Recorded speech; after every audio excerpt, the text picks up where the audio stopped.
नमस्कार दोस्तों, आपका स्वागत है हमारे एक और वीडियो में। पिछली वीडियो में हमने 1947 से पहले भारतीय रुपए का उद्गम किस प्रकार से हुआ, इसके बारे में महत्वपूर्ण जानकारियाँ हासिल की।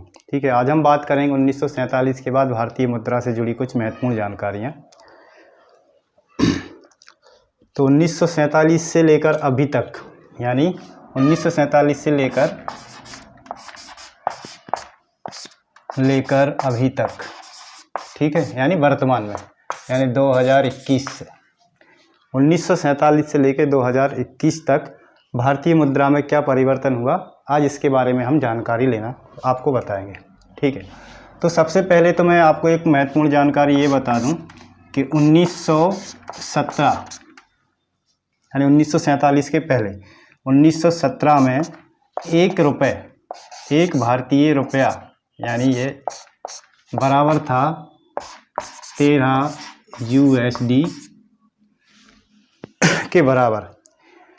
यदि हमें, जैसे अमेरिका को, यदि भारत को कोई पेमेंट करना है, या अमेरिका और भारत में यदि कोई जैसे व्यापार होता है या कोई वस्तु अमेरिका भारत से खरीदता है, तो ₹1 के बदले उसको 13 US देने पड़ते थे। और यदि हम अमेरिका से कोई सामान खरीदते थे तो उस समय ₹13 का सामान हम ₹1 में अमेरिका से खरीद सकते थे। ये उस समय की स्थिति थी, इसलिए भारत को सोने की चिड़िया कहा जाता था। ठीक है, और उसके बाद फिर क्या हुआ, नंबर 2, 1947 को जब भारत आज़ाद हुआ तो अंग्रेज़ों ने ₹1 को बराबर छोड़ दिया 1 USD के, यानी ₹1 बराबर हो गया 1 अमेरिकी डॉलर के। यदि ₹1 का सामान हम अमेरिका से खरीदेंगे तो ₹1 ही देंगे, 1 से ज़्यादा नहीं देंगे। और अमेरिका यदि भारत से कोई सामान खरीदता है तो वो 1 US देगा, क्योंकि ₹1 और 1 US दोनों का मूल्य क्या है, यहाँ पे ये क्या है, मूल्य जो है वो बराबर है। ठीक है, तो 1947 के पहले ₹1 जो था वो 13 US के बराबर था, और 1947 में ₹1 USD के बराबर छोड़ गए अंग्रेज। उसके बाद फिर भारत स्वतंत्र हो गया और फिर भारत में अपनी सरकार स्थापित हो गई। ठीक है, अभी हम क्या देखते हैं वर्तमान में, यानी कि 2021 में अभी वर्तमान स्थिति क्या है।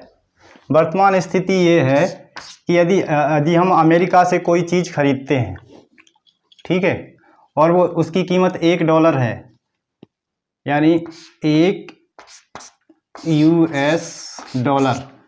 उसकी कीमत $1 है, तो हमें अमेरिका को करना पड़ेगा पेमेंट कितने का, 75.80 रुपये का। इधर क्या हो गया, इधर था बराबर, यानी ₹1 बराबर था 1 US के। अब इधर 1 US को खरीदने के लिए हमको देना पड़ता है कितना, ₹75.80। तो इधर ये क्या हो गया है,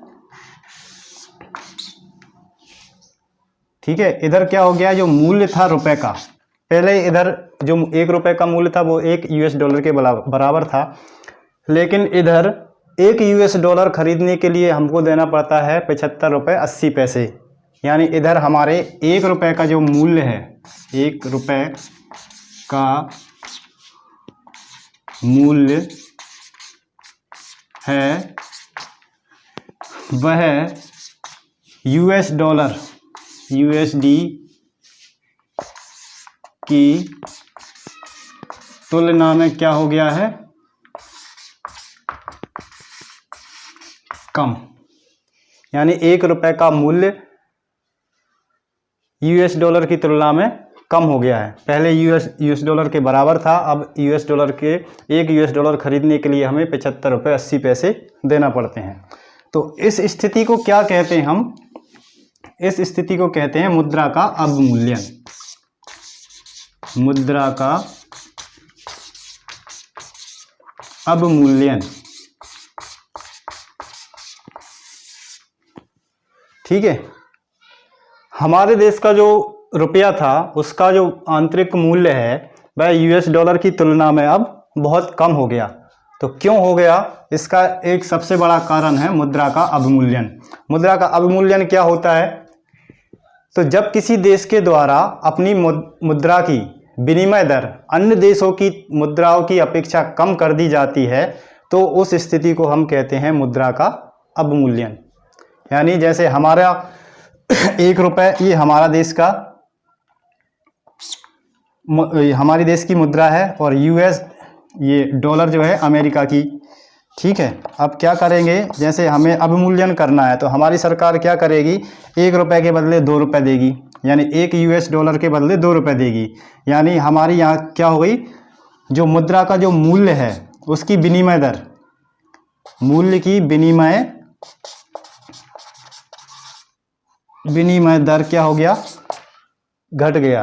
ठीक है, जब किसी देश के द्वारा अपनी मुद्रा की विनिमय दर अन्य देशों की मुद्राओं की तुलना में कम कर दी जाती है तो उस स्थिति को हम कहते हैं मुद्रा का अवमूल्यन। अब मुद्रा का अवमूल्यन भारत में तीन बार हो चुका है। कितनी बार हो चुका है? ठीक है, तो तीसरा इंपॉर्टेंट पॉइंट है मुद्रा का अवमूल्यन। मुद्रा का अवमूल्यन ये भारत में 3 बार हो चुका है। एक हुआ है 1949 में, ठीक है, दूसरा हुआ 1966 में, और तीसरा हुआ 1991 में। ठीक है, अब इसके तात्कालिक कारण थे, उसके बारे में हम चर्चा करेंगे। मुद्रा का अवमूल्यन तीन बार हो चुका है भारत में, 1947 से लेकर 2021 के बीच। तो ये ध्यान रखिएगा, ये प्रश्न आ सकता है कि भारत में मुद्रा का अवमूल्यन कितनी बार किया गया है। तो 3 बार किया गया है, एक बार 1949 में, दूसरा 1966 में, और तीसरा 1991 में। अब इसके तात्कालिक कारणों पर हम चर्चा कर लेते हैं कि भारत में अपनी मुद्रा का अवमूल्यन क्यों किया गया। 1 रुपये 1 यूएस डॉलर के बराबर था, जबकि वर्तमान में हमें 1 यूएस डॉलर को खरीदने के लिए 75 रुपये 80 पैसे, ये फिक्स नहीं है। ठीक है, ये नॉट फिक्स है, ये क्या होता रहता है, इसमें भी परिवर्तन होता रहता है बाजार की स्थितियों के अनुसार। तो इसके बारे में हम बाद में चर्चा करेंगे। अभी हम अवमूल्यन के बारे में बात कर रहे हैं। तो ये तीन बार अब भारत में अवमूल्यन हो चुका है मुद्रा का। अब इसके तात्कालिक कारणों के बारे में हम बात करेंगे। हम 1949 में जो मुद्रा का अवमूल्यन किया गया था उसके तात्कालिक कारणों के बारे में। ठीक है, तो उसको पॉइंट दे देते हैं हम। नंबर 1, 1949 के मुद्रा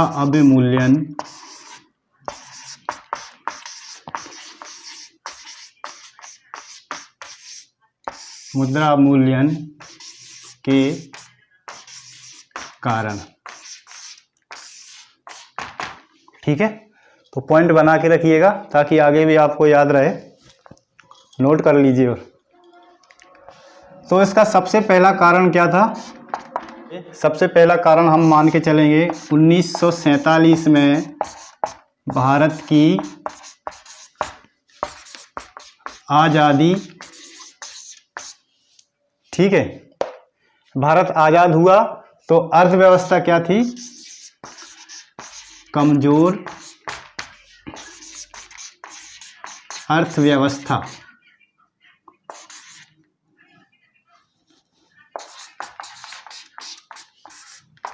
सबसे पहला कारण इसी को मान के चलेंगे, क्योंकि उस समय भारत आज़ाद हुआ था।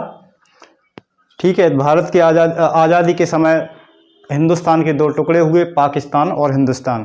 तो उसमें जो आय के जो सोर्स थे या सरकारी आय के जो सोर्स थे वो भी बट गए थे, और अंग्रेज भी अपने साथ पैसा लेके चले गए थे। तो भारतीय सरकार को चलाने के लिए पैसे की सबसे बड़ी ज़रूरत थी, पैसे की।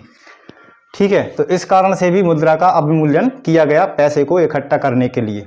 ठीक, दूसरा इसका जो कारण है वह रूस की पंचवर्षीय योजनाओं का मॉडल उपयोग में लाना।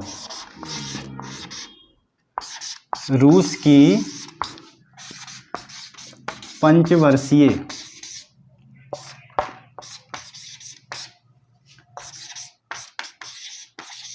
योजनाओं का मॉडल। ठीक है, अभी हमारे देश में जो पंचवर्षीय योजनाएं चलती हैं, ये रूस की पंचवर्षीय योजनाओं से ली गई हैं, ठीक है। तो ये जब ये मॉडल उपयोग में लाया गया तो इसके लिए धन व्यय की आवश्यकता पड़ी सरकार को। धन व्यय की आवश्यकता पड़ी तो उसके लिए धन की जरूरत थी। मतलब सरकार यदि इन योजनाओं को लागू करना चाहती थी तो उनके लिए भी रुपए की आवश्यकता पड़ी। अब तीसरा कारण था विदेशी ऋण। विदेशी ऋण, ठीक है। अब जैसे एक तो देश आज़ाद हुआ तो कमज़ोर अर्थव्यवस्था थी, ठीक है। फिर सरकार ने डिसाइड किया कि रूस में जो पंचवर्षीय योजनाएं चलती हैं उनके द्वारा भारत में विकास किया जाएगा। तो इसके लिए क्या थी, पैसों की सबसे ज़्यादा ज़रूरत थी। तो उस समय विदेशी ऋण को मान्यता दी गई कि भारत को विदेशों से ऋण लेना चाहिए। अब ऋण कैसे मिले? अब जैसे आपसे कोई पैसा मांगे तो आप पैसा कब दोगे? जब उसको या तो आपको ब्याज मिले या फिर कोई फायदा हो, ठीक है। तो जब दूसरे देश से ऋण लिया जाता है तो उसे कुछ फायदा हो तभी वो ऋण देता है। तो सरकार ने क्या किया, मुद्रा का अवमूल्यन कर दिया। अमेरिका से यदि हम लोन लेंगे तो पहले 1947 में 1 रुपये बराबर था 1 US डॉलर के। 1 USD बराबर 1 रुपये था।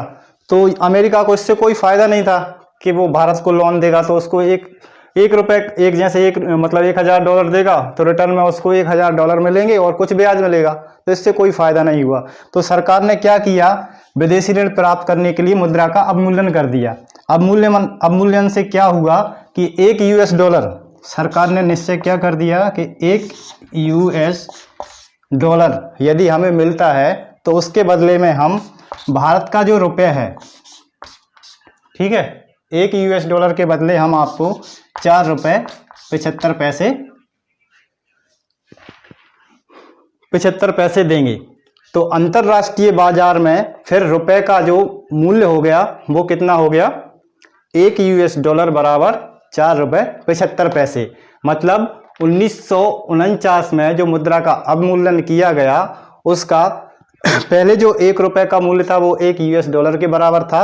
अवमूल्यन के बाद ये क्या है, अवमूल्यन के बाद अंतर्राष्ट्रीय बाजार में 1 रुपये जो रुपए की कीमत है वो कितनी कम हो गई, 4 रुपये 75 पैसे। यानी 1 US डॉलर खरीदने के लिए हमें 4 रुपये 75 पैसे देने पड़ेंगे। तो ये 1949 के मुद्रा अवमूल्यन के तात्कालिक कारण है, इनको नोट कर लीजिए। अब मुद्रा के दूसरे अवमूल्यन के तात्कालिक कारणों की हम विवेचना करते हैं, ठीक है। तो दूसरा अवमूल्यन कब किया गया था भारत में? दूसरा अवमूल्यन जो हुआ था 1966 में, ठीक है। तो 1966 के मुद्रा, ये पूरा लिख लीजिएगा आप, मुद्रा अवमूल्यन के कारण, ठीक है।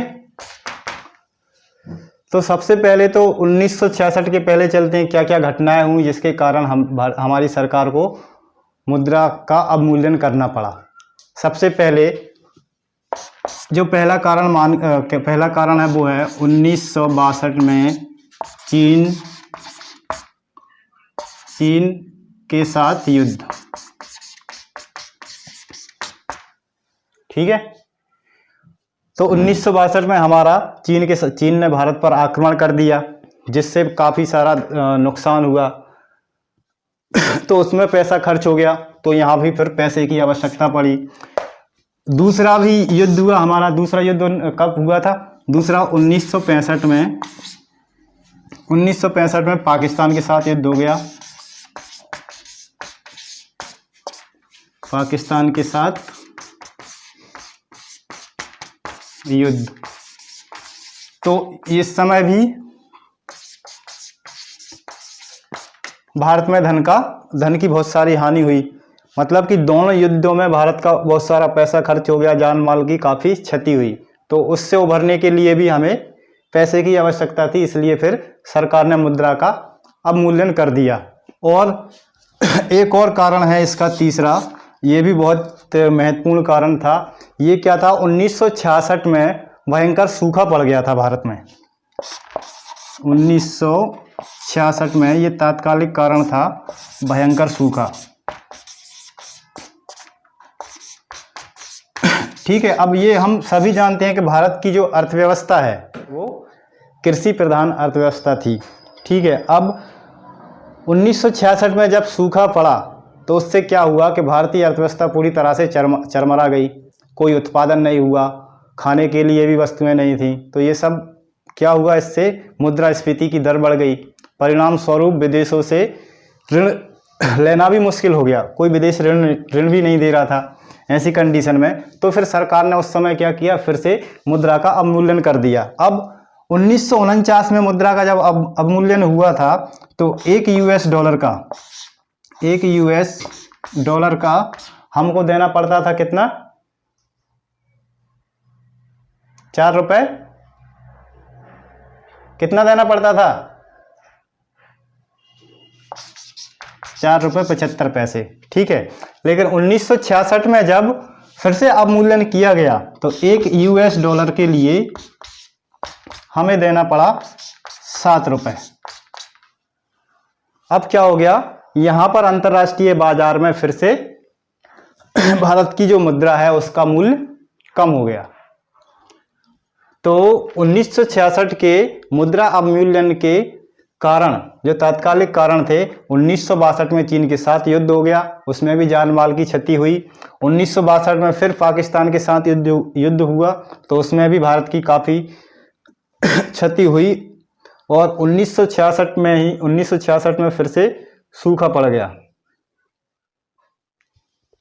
ये इसको करेक्ट कर लीजिएगा, 1962 की जगह 1965। ठीक है, 1965 में पाकिस्तान के साथ युद्ध हुआ था ये।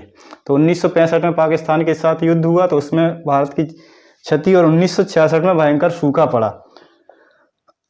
ठीक है, तो ये तात्कालिक कारण थे उस समय मुद्रा का अवमूल्यन करने के। तो जब 1966 में किया गया तो $1 का हमें 7 रुपये का पेमेंट करना पड़ा। यदि हम अमेरिका से कोई चीज़ खरीदते हैं और वो 1 रुपये की है, यानी $1 की है, तो $1 की जगह हमको 7 रुपये देना पड़ते थे। ठीक है, ये अब दूसरी बार के मुद्रा अवमूल्यन के कारण थे और रुपए में परिवर्तन था। अब हम बात करेंगे 1991। 1991 में तीसरी बार मुद्रा अवमूल्यन किया गया।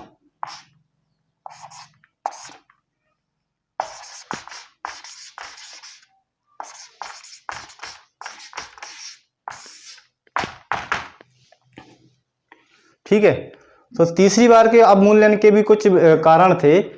70-80 के दशक में क्या हुआ कि तेल का जो उत्पादन है उसमें काफ़ी कमी आ गई, तो उससे दामों में वृद्धि हो गई।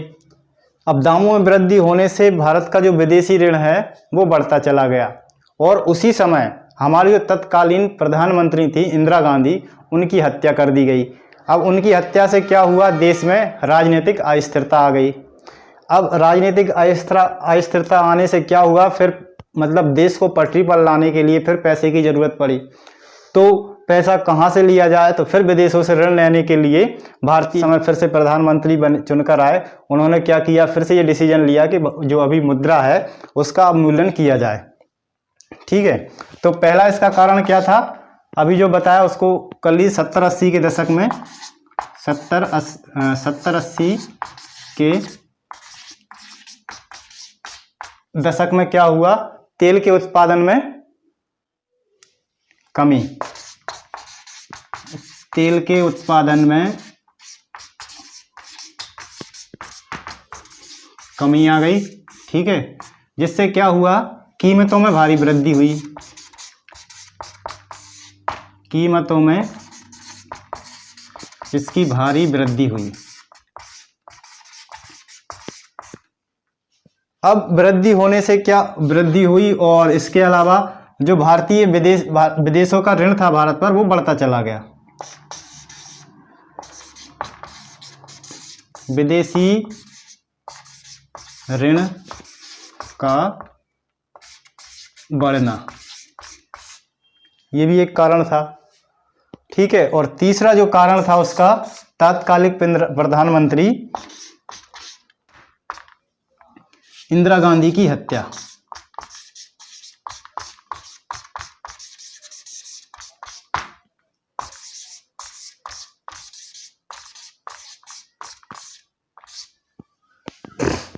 ठीक है, ये 3 कारण हम 1991 के मुद्रा अवमूल्यन के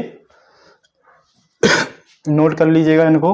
अब 1949 में एक यूएस डॉलर के लिए हमने 4 रुपये 75 पैसे कर दिए और 1966 में एक यूएस डॉलर के लिए 7 रुपये कर दिए। अब 1991 में क्या किया, $1 के लिए भारत सरकार ने हमारी जो मुद्रा थी उसका अवमूल्यन करके कर दिया 17 रुपये 50 पैसे। इतना बड़ा अवमूल्यन हुआ।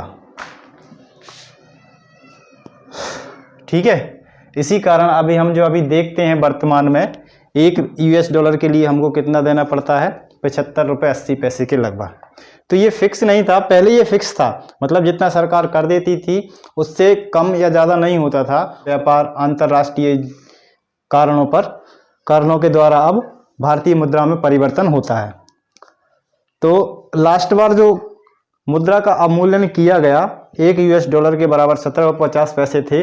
उसके बाद फिर इसको अंतर्राष्ट्रीय कारणों पर छोड़ दिया, जिससे ये गिरता चला गया और अभी हमें एक यूएस डॉलर के लिए 75 रुपये 80 पैसे के लगभग 75.80 रुपये देना पड़ते हैं। तो 47 से लेकर 2021 के बीच राष्ट्रीय मुद्रा का 3 बार अवमूल्यन किया गया है। एक 1949 में, दूसरा 1966 में, तीसरा 1991 में। ठीक है, और तात्कालिक कारणों को भी हमने देख लिया है, तो इनको ध्यान रखिएगा, आगे आपको काम आएंगे।